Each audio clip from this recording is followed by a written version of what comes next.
स्मा अन्नमिद्या दक्षते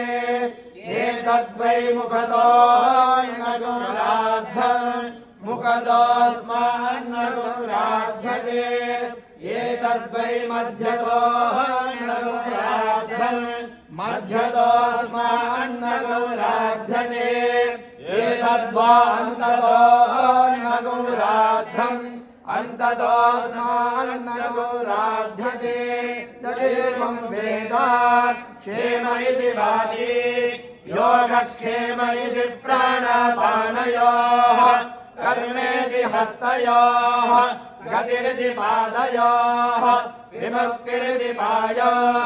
इति मानुषीः समाज्ञाः अत दैवीः तृप्तिरिति वृष्टो बलमिति विद्युति यश इति पशुषु ज्योतिरिति नक्षत्रेषु प्रजातिरमृतमानन्द इत्युपस्थे सर्वमित्याकाशे तत्प्रतिष्ठेत्युपासीत प्रतिष्ठावान् भवति तन्मह इत्युपासीत महान् भवति तन्मन इत्युपासीत मानवान् भवति तन्नम इत्युपासीत नम्यन्ते स्मै कामाः तद्ब्रह्मेत्युपासीत ब्रह्मवान् भवति तद्ब्रह्मणः परिमर इत्युपासीत पर्येणं म्रियन्ते स्विषन्तः सपत्नाः पर्ये प्रिया भ्रातृव्याः स यश्चायं पुरुषे यश्चासावादित्ये स एकः स य एवंविद् अस्माल्लोकात् प्रेत्य एतमन्नमयमात्मानमुपसङ्क्रम्य एतं प्राणमयमात्मानमुपसङ्क्रम्य एतं मनोमयमात्मानमुपसङ्क्रम्य एतं विज्ञानमयमात्मानमुपसङ्क्रम्य एतमानन्दमयमात्मानमुपसङ्क्रम्य इमान् लोकान् कामान्निकामरूप्यनुसञ्चरन् एकसामगायन्नास्ते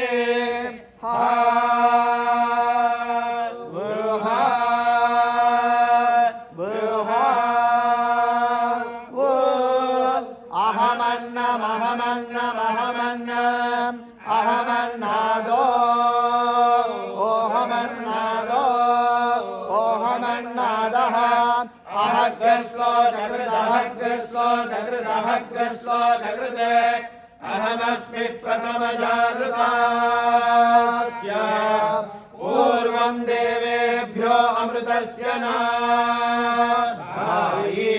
यो मा दधाति स इदेव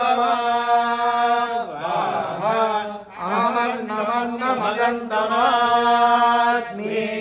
अहं विश्वं भुवनमभ्यभवाम् सुवर्णज्योतिः इत्युपनिषत् ॐ ब्रह्ममेतु मां ब्रह्ममेव मधुमेतु मां यास्ते सोम प्रजावत्सभितो अहम् दुःस्वप्नन्दुरश्वः यास्ते सोम प्राणायस्ताञ्जुहोमि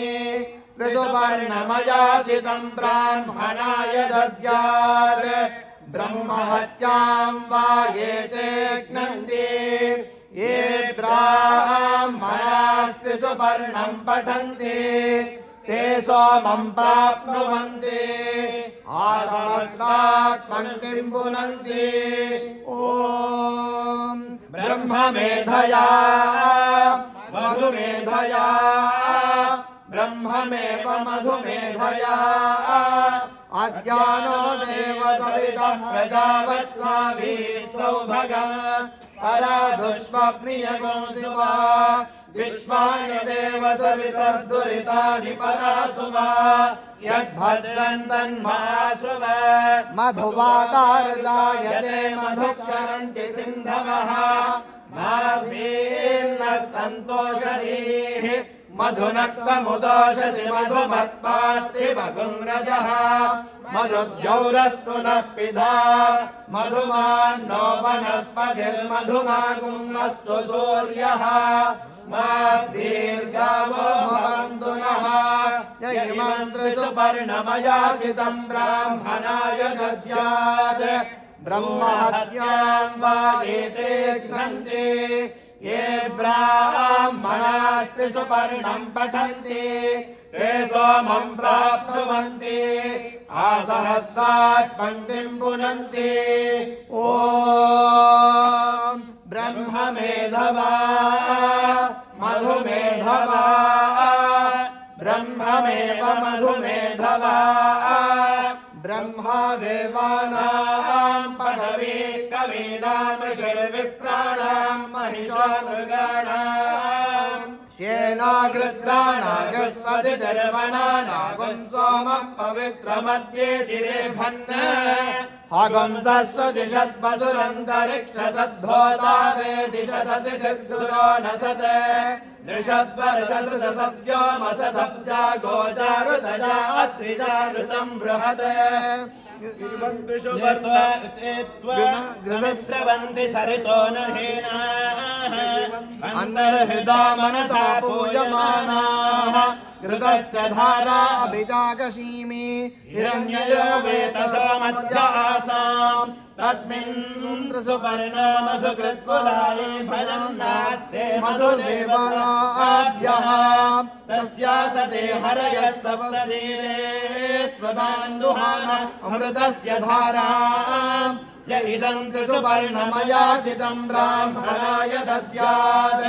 वीरहत्यां वा एते घ्नन्ति ये ब्राह्मणास्ति सुपर्णं पठन्ति ते सोमं प्राप्नुवन्ति आसहस्रात् पङ्क्तिं पुनन्ति ॐ तत्संयोरावृणीमहे गातुं यज्ञाय गातुं यज्ञपतये दैवी स्वस्तिरस्तु नः स्वस्तिर्मानुषेभ्यः ऊर्ध्वञ्जिगातु भेषजम् शन्नो हस्तद्विपदे शङ्करश्वरे ॐ शान्तिः शान्तिः शान्तिः आभिर्गीर्भिर्ग